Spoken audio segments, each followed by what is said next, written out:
allez, on est en confinement, de toute façon, on n'a rien d'autre à faire, on va en relancer un. Alors, je suis désolé, en confinement, le barbier est décédé et le coiffeur est en prison. Donc, je vais essayer de trouver de quoi être plus joli sur les prochains lives. Mais bon, pour l'instant, on reste confiné et durement confiné. Donc, on est parti. On va avoir Enzo et Marc qui vont m'accompagner durant ce live. On va reprendre les grandes lignes de celui de tout à l'heure. On rentre un peu plus dans les détails. Et puis surtout, on a Marc qui va être là et qui va pouvoir échanger avec nous. Donc là, je vais laisser la parole à Enzo. Et si on a des petites coupures de connexion, on n'hésitera pas à vous basculer sur Marc si Enzo a un problème et inversement. Et moi, je suis là. Je suis la roue de secours, moi. Je suis la roue de secours. Bon, allez, trêve de plaisanterie et je passe la parole à Enzo et vous allez me voir faire la manip. Voilà, bonsoir, rebonsoir tout le monde. Donc, excusez-nous alors pour les problèmes techniques qu'on a eu tout à l'heure. On va recommencer ce direct et en espérant que cette fois tout fonctionne et qu'on pourra vous donner tous les détails sur la chasse à l'arc. Donc, alors, je me présente de nouveau. Je suis Enzo Catarino. Je suis le président de l'association départementale des chasseurs à l'arc d'Alain. Je suis également instructeur pour la Fédération française des chasseurs à l'arc. Aujourd'hui, on va parler de la chasse à l'arc en France. Je vais vous présenter, vous faire un petit peu l'historique. Comme je vous avais dit tout à l'heure, donc on a décidé avec Marc Bess de faire des vidéos sur la chasse à l'arc, pour faire connaître la chasse à l'arc, pour promouvoir la chasse à l'arc. Marc est également instructeur. On travaille avec Julien, qui est administrateur du site. Et on aura pas mal d'intervenants durant nos vidéos. Donc, le but, c'est vraiment de faire une vidéo par semaine. Donc, la prochaine vidéo qu'on fera, ce sera samedi 20h, en espérant aussi que la connexion, ça sera top. Et on aura aussi des intervenants. Donc, on aura Jean Galopin donc, pour la Belgique, qui va vous parler un petit peu de la chasse à l'arc en Belgique. Et on aura d'autres intervenants qui vous parleront aussi de la chasse à l'arc à l'international, c'est-à-dire aux États-Unis. Donc, alors, je commence sur la chasse à l'arc. Comme vous savez, la chasse à l'arc est un mode de chasse ancestral. Donc, elle existe depuis que l'homme a commencé à chasser. Donc, et elle avait presque disparu au 19e, 20e siècle. Elle avait presque disparu avec l'arrivée des armes à feu, tout ça. Et là, depuis quelques années, elle revient en France et elle attire de plus en plus de jeunes chasseurs et aussi des anciens comme nous qui cherchent d'autres modes de chasse, d'autres sensations. Donc, pour la chasse à l'arc en France, je vais vous faire un petit historique. On retrouve la première fiche de tir à l'arc qui a été faite par le docteur Michel Duramont. C'est une fiche qui a été faite en 1964. Donc, il s'agissait il avait chassé au Tchad et c'était une fiche qu'il avait fait sur un prélèvement d'oryx et de gazelle. Après, en 1969, il y a eu la création de l'ASCAS, c'était l'Association sportive des chasseurs à l'arc. Donc, c'est la première association française de chasseurs à l'arc, c'était l'ACA. Donc, première association en France. En 1975, Xavier Pechner, lui, il a créé la Fédération des chasseurs à l'arc française. Donc, il a créé cette fédération pour que la chasse à l'arc en France soit reconnue. Donc, la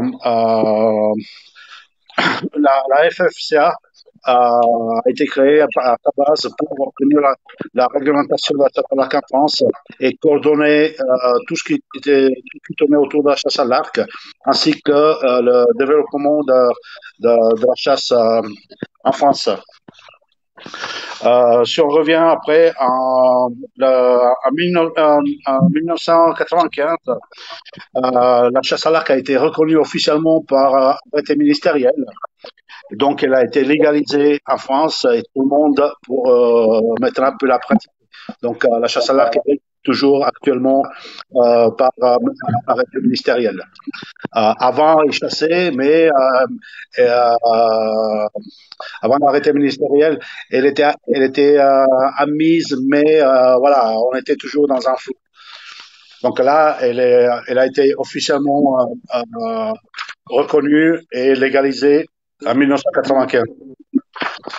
Après ça, en 2004, donc la fédération comptait environ 1000 membres. C'était à ses débuts. Et aujourd'hui, on compte environ 3000 membres qui adhèrent à la Fédération française des chasseurs à l'arc. Donc, la fédération a aussi créé un centre de formation, donc qui forme des instructeurs, donc comme moi et Marc, et que nous, le but des instructeurs et notre mission, c'est de promouvoir la chasse à l'arc et de mettre en œuvre le programme de la fédération et l'éducation pour la chasse à l'arc. On collabore avec toutes les fédérations départementales du pays. Donc, c'est avec eux qu'on met en place les GFO, donc c'est des journées de formation obligatoires pour les nouveaux chasseurs à l'arc. Ces formations permettre justement au nouveau d'obtenir une attestation, et c'est avec cette attestation que les gens pourront chasser à l'arc. Bien sûr, il faut avoir le permis de chasse aussi. Donc, c'est des formations que dans tous les départements, on a 2, voire 3, 4 GFO chaque saison, donc par an. Et ils sont ouverts à tout le monde. Même les personnes qui n'ont pas de permis de chasse peuvent participer à ces formations, obtenir une attestation et après passer leur permis de chasse. Donc, le permis de chasse, pour pouvoir chasser à l'arc, il faut un permis de chasse normal et cette formation de chasse à l'arc. Après, voilà, je vous parle un petit peu. En France, actuellement, on compte environ 15 000 chasseurs à l'arc actifs, donc qui chassent tout le temps à l'arc. Et on compte plus de 70 000, entre 70 000 et 80 000 personnes qui ont la formation, qui ont passé la formation, mais qui eux, ils chassent hors réseau, donc hors fédé, hors association départementale, hors association de chasseurs à l'arc. Donc, sachant que vous n'êtes pas obligé d'adhérer à une association de chasseurs à l'arc pour pouvoir chasser à l'arc. Vous pouvez chasser à l'arc aussi dans votre société communale, dans votre AK, dans votre ASCA, dans votre société privée. Donc, l'important, c'est qu'ils vous acceptent, donc qu'ils vous autorisent à chasser à l'arc. Donc, ça, c'est un problème qui est actuellement en France. Énormément de sociétés de chasse n'autorisent pas la chasse à l'arc. Donc ça, c'est vraiment dommage. C'est plus un problème de mentalité. Donc il faudrait que ça évolue et que de plus en plus ces sociétés de chasse, ils nous permettent de pouvoir pratiquer notre passion aussi. Donc, sachant que chasseur à l'arc, il chasse principalement à l'affût et à l'approche. Donc, c'est 90% du temps de chasse. Le reste, on chasse en battu aussi, en battu archer et en battu mixte, donc avec des carabines. Ça se passe très bien. Dans les sociétés, nous, dans l'an où ça se passe super bien. Il y a beaucoup de sociétés qui ont des chasseurs à l'arc qui chassent aussi en battu et tout. Ça se passe super bien. Donc, mon appel, c'est aux responsables de sociétés de chasse et tout ça. Prenez des archers, ouvrez aussi aux chasseurs à l'arc votre société. Sachant que la chasse à l'arc est quand même bien vue, que les gens s'arrêtent facilement à discuter avec les chasseurs à l'arc, qu'on peut intervenir aussi dans des endroits où les carabines ou la chasse à l'arme à feu est prohibée, quoi, où c'est dangereux. Donc, on intervient énormément en ville, on intervient énormément dans des zones urbaines. Euh, Près des maisons, on peut chasser. Donc à l'arc, ça a aucun risque. Et à niveau de la sécurité, c'est vraiment en plus pour vos sociétés. Donc pour vos sociétés de chasse et tout. C'est placer un archer près d'une maison, près d'une route, près d'une zone périurbaine, tout ça, où normalement vous chassez pas, ou ou alors où c'est dangereux. Donc, vous pouvez facilement placer un archer et puis vous n'aurez jamais aucun problème. Et à niveau des prélèvements, un archer prélève aussi bien un sanglier, un cerf, un chevreuil, un chamois, un mouflon, euh, que, qu'un chasseur avec une arme à feu. Donc, pour ça, il n'y a aucun souci. Après, ah, je fais un petit peu de tour. En France, on vous présentera plus dans les détails dans la vidéo. On vous présentera le matériel, le mode de chasse, les armes, ça va être pas mal. Ça va être pas mal et ça va peut-être vous apporter des réponses et vous donner peut-être envie de rejoindre et de pratiquer la chasse à l'arc. Donc voilà, moi pour le sujet de présentation de la chasse à l'arc en France, pour moi j'ai fait un petit peu de tour. Bien évidemment, nous allons revenir sur le sujet durant nos prochaines vidéos.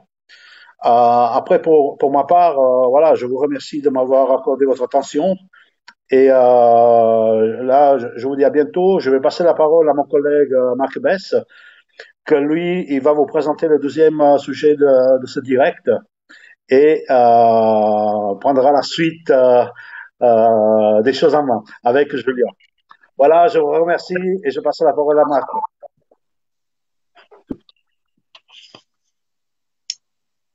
Bonsoir à tous. Je ne sais pas si je suis en ligne. Bonsoir. Donc bonsoir à tous. Bon, je m'appelle Marc, je suis instructeur comme vous a dit Enzo. Et donc ce soir, sur ce live et l'année prochaine, nous allons parler de la chasse à l'arc principalement en dehors de nos frontières, parce que beaucoup d'a priori sur l'arc aux États-Unis, au Canada, c'est l'arc en France, où le but de l'arc en France, on dit d'être tiré toujours d'être le plus près possible pour respecter l'animal, alors qu'on nous dit toujours que a priori aux États-Unis, ils tirent loin. Donc pour ça, nous aurons des intervenants extérieurs. Donc vous avez vu déjà Jean qui est intervenu sur la Belgique tout à l'heure. Nous aurons la semaine prochaine deux intervenants qui seront Antoine Villaté qui chasse aux États-Unis, qui vous parlera de la chasse aux États-Unis, les contraintes, et vous mettra un peu les choses plus terre à terre et enlèvera un peu les rêves des gens. Et nous aurons Jacques Fourcade qui nous fera partager son expérience du Canada. Ça, c'est les premières parties. Ensuite, nous aurons des lives où nous aurons des techniques de réglage. Donc, des intervenants vous feront des réglages. Vous pourrez intervenir sur tous les lives. De toute façon, vous pourrez intervenir toujours en direct pour poser des questions aux personnes. Et donc, vous aurez des lives sur les réglages des arcs à poulies, sur les réglages des flèches pour les arcs à poulies, sur les arcs classiques, arc en bois, lombeau, récourt, ce qu'on appelle le setup des flèches pour ces arcs-là, de manière à avoir des arcs bien réglés aussi. Et puis toutes les ficelles, c'est-à-dire qu'on appelle les JFC, c'est-à-dire les formations complémentaires sur l'utilisation d'un tristand. Qu'est-ce qu'un tree stand? Vaut-il mieux un tree stand fixe, un auto-grimpant? Quand peut-on utiliser un tree stand? La manière de chasser, sur une approche, sur une battue mixte, une battue seule, en archer. Voilà, tous ces thèmes seront des lives et débattus dans nos lives futurs. Donc pour ce soir, il y avait Jean qui a fait une très belle intervention sur la chasse en Belgique, les grandes difficultés qu'ils ont eues avec les autorités pour essayer de légaliser la chasse à l'arc, sachant qu'elle n'est pas interdite, mais ils n'ont pas de date d'ouverture, donc elle est considérée comme braconnage plus ou moins, tout en étant plus ou moins tolérée. Mais Jean était une personne qui s'est énormément investie sur cette chasse en Belgique et qui reviendra dans nos lives pour en reparler, avec lesquels vous pourrez beaucoup plus échanger. Voilà. Quand Antoine, lui, est une personne aussi qui chasse énormément aux États-Unis, qui connaît bien, qui a fait des trophées, qui a chassé dans beaucoup de coins des États-Unis, donc qui peut parler en profondeur de vraiment la chasse américaine, c'est-à-dire l'obtention d'un collier.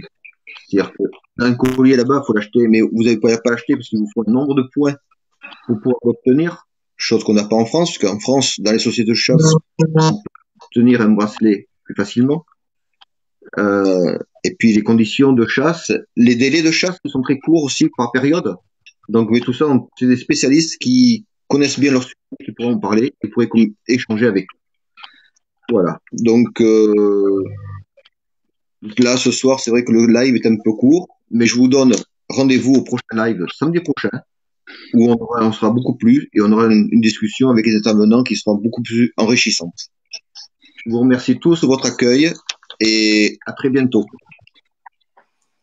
Bon, du coup, voilà comment va s'achever ce live ce soir. C'est très agréable de vous avoir eu et d'avoir pu le recommencer. On fera réintervenir Jean sur les problématiques de la Belgique. Alors, vous me voyez avec le gros matos. Alors, c'est la partie que vous avez rarement l'habitude de voir, mais effectivement, faire un live avec tous les problèmes techniques que ça peut demander, ça demande un peu d'organisation. En tout cas, je suis ravi de ce deuxième. J'espère qu'on en aura un prochainement, donc déjà qui est pour samedi 20h. Et on en aura de toute façon tout au long de la saison, puisque j'ai décidé de mettre en avant la chasse à l'arc, vu qu'il y a quand même beaucoup plus de demandeurs qu'avant, vu que je le pratique et que j'ai envie d'être mieux compris vis-à-vis des autres chasseurs, mais je pense que n'importe qui aujourd'hui peut devenir chasseur à l'arc et on trouvera notre place de toute façon au sein des méthodes de chasse qui se profilent, qui peut être la proximité avec les habitations, puisque le milieu urbain, enfin l'urbanisme prend beaucoup de place. Je pense qu'on va entendre parler des archers très prochainement et j'espère que Vidéo Chasse y contribuera à en faire passer quelques-uns à la JFO. Et je compte sur Enzo, Marc et toutes les personnes motivées à nous rejoindre et à témoigner leur soutien. Et on se dit à très vite pour un prochain live. Et je vous remercie en tout cas d'avoir été encore nombreux pour ce deuxième. Et on se dit à très très vite. Merci à tous et à bientôt.